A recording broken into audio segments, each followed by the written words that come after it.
Hey guys, so in this video I talk an awful lot, so if you look in the description you will find certain timestamps for certain parts in the videos. For example, I have part 1, which is finding your catching point, all the way to the last part, which are tips and warnings and things you should look out for while you're driving your standard at the very end of the video. Enjoy! What's going on, guys? Quinn Giles here. I'm sitting out here in the dirty old Civ. It's a beautiful sunshiny day, and today I'm going to teach you guys how to drive a standard car, or a manual car, or a 6-speed, 5-speed, whatever you want to call it. Why would you want to drive a manual car or a standard car? Well, I'm not going to explain it in this video. I'm going to put a video down in the description below why a manual transmission is usually funner than driving an automatic and why they're actually generally better. But that'll be in a different video, again, in the description below. But yes, I thought I'd make this video because when you learn how to drive standard, a lot of people tell you many different things. They say, oh, you gotta do this, you gotta do that, and you'll get a lot of different opinions. And for me, when I was learning, that got a little bit confusing. And in this video, like most people do, I'm not just gonna show you what to do and how to do it and just show myself driving. I'm actually gonna go over a couple, shall we say, drills and tricks that you can actually do before you start driving your car to get better at driving it. So without further ado, let's get started. So the first thing you're going to want to do is get somebody who knows how to drive standard to come out with you. Maybe they'll pick up on things that you're doing wrong that you don't even realize that you're doing. But that's not always available. And after somebody does teach you, you might want to practice some more and watch a video. So here we are. So yes, step 1, getting used to the interior of your car. So you have 3 pedals down here now, and you're not really used to that. Get used to how the clutch pedal feels. It feels a lot different. Get used to how the brakes feel in your car and the gas feels as you would with any other car. Get your foot over in the dead pedal. Get used to where that feels. Get used to where all your other stuff is. You know, that's just normal with a normal car. But, you know, you got some new stuff, such as this stick shift here. So get used to where all your gears are. Put your foot on the clutch. Put it in neutral. Get used to how neutral feels. Neutral is generally in the middle, and you got a little wobble here when you're in neutral. Do the old neutral wobble. That's what most people do to tell if they're in neutral. Then you got over to gear 1. Get used to where that is. Get used to gear 2. Get used to gear 3. Get used to gear 4. Get used to gear 5. Just get familiar with the interior of your car and, you know, everything else before you start driving your car. There's the handbrake here. You're going to use that. I know all my paint's coming off.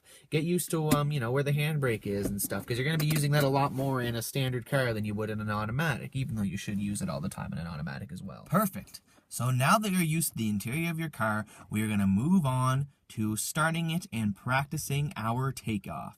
So, to start a manual car, if you haven't already figured this out, you got to put your foot on the clutch before you start it, and then you turn your key. There you go, the car is started. So there's just something to remember. If your car's not starting, it's not broken, it's just your clutch.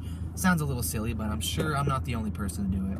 So I got the car in neutral now, so I can take my foot off the clutch and let it rest. And here's what we're gonna do. We're gonna find our catching point.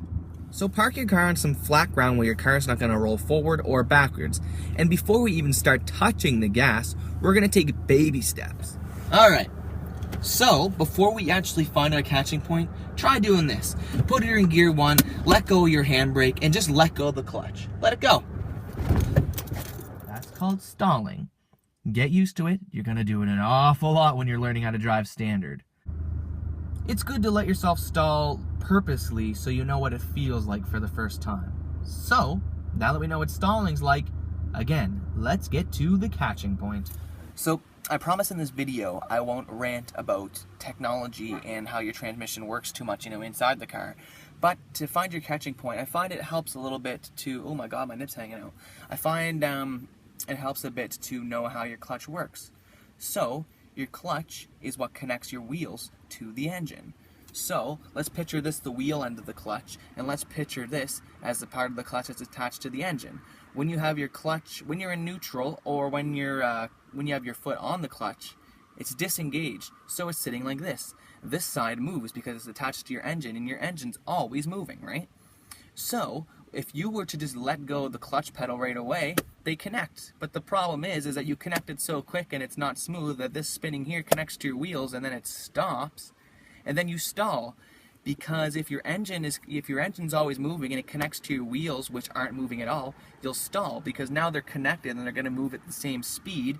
And if your wheels and engine are connected and the wheels aren't moving, then your engine won't be moving either, so then you'll stall. That's why, let's just say they're connected and you're going down the highway and this is them moving here, and you press the brake and slow down. Without pressing the clutch to slow down, you start going slower and your wheels go slower, and eventually it's attached to the engine. Your wheels stop because you're braking and your engine stops at the same time. So when you're hitting your catching point, you got to do it smooth. So if your engine's moving, your wheels are still, and then as soon as you start hitting your catching point, it starts rubbing, and there's a little bit of wear here, but that's okay. It has to happen. And then finally, you know, your wheels start coming up to the same speed, and then the rubbing slows down, and then they're connected, right? Once you let off the clutch, there's no more rubbing. It's connected. That's how the clutch works. So yes, in simple terms, you're going to hit this thing called the catching point by letting go of the clutch. It is basically, long story short, in simple terms, your wheels getting connected to your engine. And in some cars, you can feel it halfway up. You can feel it really close to near the top. In all cars, it bites in different places. So you're just going to have to get used to that by finding that out in your own car. So what you're going to do is you're going to push in your clutch, put it in gear 1, and you're going to just slowly let go. Really, really slow when you're starting off. And then when you hit a certain point, you're going to feel the car start hitting the catching point, and you're slowly going to start to move forward. When this happens, slowly and steadily let go of your clutch, and then when you start picking up speed, you can let go a little faster. It's going to look something like this. I am hitting the catching point now and moving forward. Car's RPMs are dropping a bit, and then now I'm moving and let go all the way. I'll do it again. So you might be wondering what the catching point or biting point feels like. Now, the thing is, your RPMs start to drop, right? But you don't want to look at the RPM gauge. That's a mistake that I made. You're sitting here watching it. Instead, keep your eyes ahead and just feel the car. You'll feel it start to bog down, and you'll feel the car shake a tiny bit. You can feel it in your feet. You can feel it in your hands. You just feel it. It sounds really weird, but you kind of gotta feel the car. And you'll just feel the car get a little shaky and just ever so slightly start to move. Just feel it. Don't look at the RPMs, and you'll listen to the sound of your car. Putting the window down to hear the engine might help a little bit. I'll show you guys what it looks like from a different view. So, here we are in gear 1, handbrakes off. I'm just going to slowly let go of the clutch. Slowly, slowly, slowly.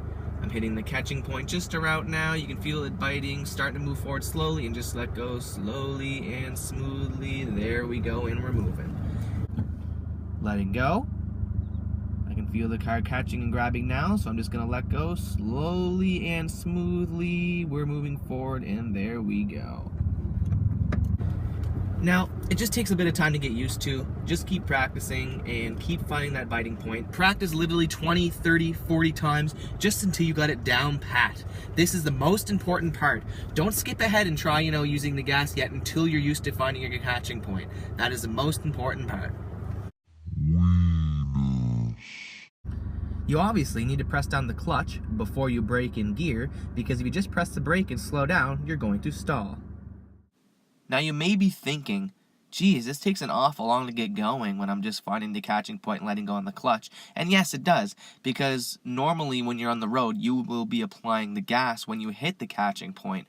But for now, we don't need to worry about that. It will be quicker to take off when you're applying the gas. And also, if you're on a bit of a downhill, you won't be able to get enough power to get the car rolling by just using the catching point. But like I said, that's okay. We're going to get to that later. Don't worry about pressing the gas right now. Just keep trying to find your catching point.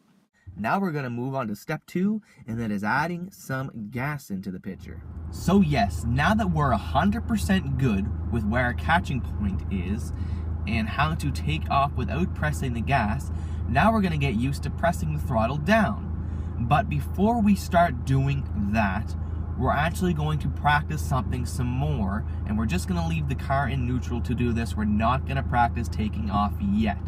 So, when you hit your catching point, you need to lightly apply the throttle. But here's the problem.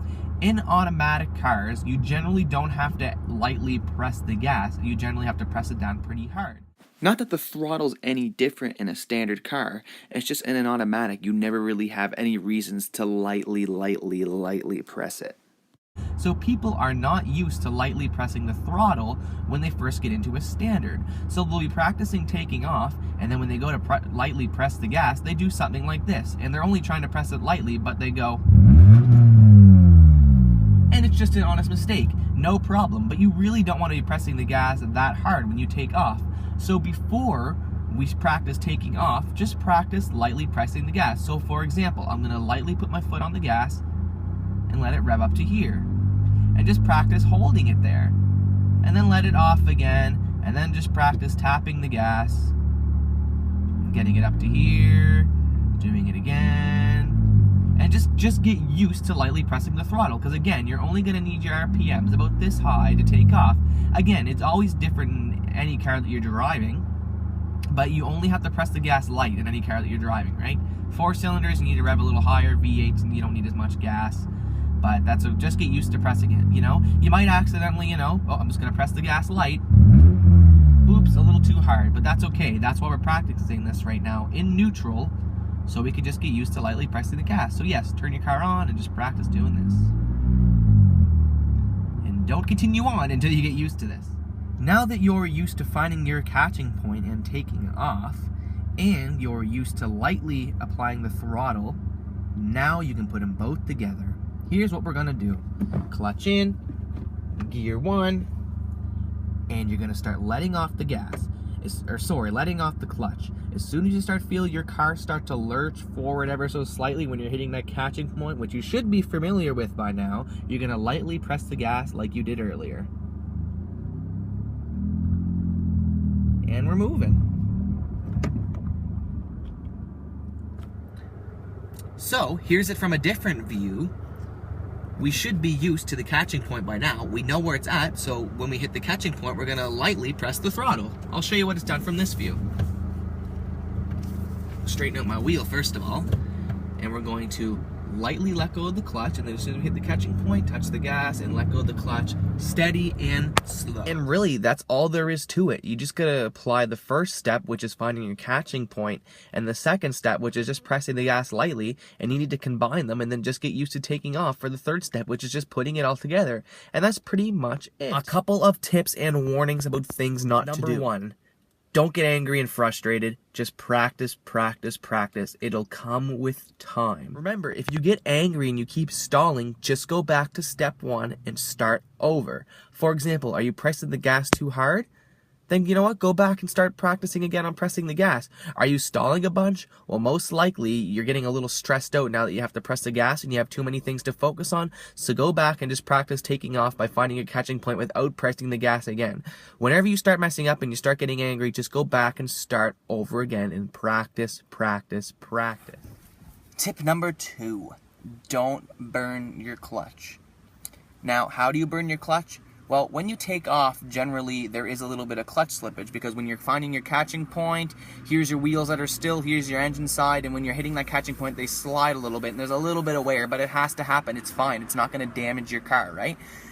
But some people have really bad habits. For example, some people accidentally leave their foot on the clutch, just resting on it ever so slightly, and they don't even realize it. But even if you're just resting like your big toe on the clutch, so here they are connected, right? When you're driving, it's connected 100%. There's no slippage. But if you're just resting your toe, they'll still be, you'll still be moving, but just ever so slightly, this will be wearing away at your clutch, and your clutch will burn out way quicker.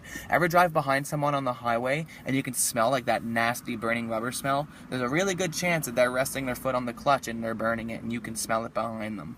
Also, when you're taking off, sure, it's good to do it nice and slow and steady, but don't spend too much time hanging out at the halfway point, because if you're just sitting there with your clutch half in and you're pressing the gas, especially if you're using excessive throttle and revving it up too high, that is burning out your clutch faster than it needs to be.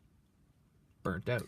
So just the hand analogy again, this is your engine side that's always moving, this is your wheel side. If you're hanging out at the catching point too long, you're burning it away, right? So don't spend too much time there, but at the same time, don't do it too quick. It needs to be smooth. If you're taking off and using little bits of throttle, this rubbing here won't burn too much of it. Just get better and faster as you practice along, right? It's still not going to be that fast. It got to be slow and smooth. But if you're using excessive throttle, now your car's revved up and this is moving really fast, and now it's burning on here even harder because it's moving faster, and that's going to burn your clutch away. So a lot of people will use too much throttle taking off. Easy on the throttle. Don't use too much. Sometimes people on hills, because they don't like the rollback, they will hold the clutch in halfway at the catching point so their car won't roll instead of just pressing the brake and having your foot off the clutch. That also will cause a lot of excessive wear on your clutch. Don't do that. Tip number 3, whenever you come to a stoplight, let go of the clutch, well, put it in neutral, then let go of the clutch. A lot of people think, hey, when I have the clutch all the way down, I'm in neutral anyway, so why don't I just leave it in gear 1 so I can get ready to take off? Sure, if you're not stopping for a long time, you can just do that, or if you're just learning and it stresses you out, sure, you can do that a little bit, but don't get into the habit of it. Sure, you're not going to burn your clutch all the way out if your foot's all the way down when you're stopped, but this can wear out something called a throw-out bearing if you hold the pedal down all the time when you come to a stop. So just do yourself a favor, let go of the clutch, and put it in neutral if you're going to be stopping for any length of time. Tip number 5, it's okay to look at first, but try to get used to taking off without looking at your tachometer, and try to get used to where the clutch is without having to look down, and the same thing for all your gears. Get used to where all that stuff is. The more time you have your eyes on the road, the less chance of an accident. And tip 6, try to practice in an empty parking lot before you go down the road, so you don't get stressed out as much and you're not holding up traffic. Anyways, thank you very, very much for watching. If this helped, please give me a comment down below and tell me what you liked. And if you think I need some work on helping, comment down below and tell me what I need help on. Do I talk too much? Thank you very much if you made it through this video listening to my annoying voice ramble on and ramble on and ramble on. If you want to keep continuing, I'm going to make a part 2, which is going to be how to shift. And then there's going to be a part 3, which is going to deal with hills and stuff. So anyways, that's pretty much it. Thank you very much for watching. Take her easy and have a fantastic day. Oh, fucking...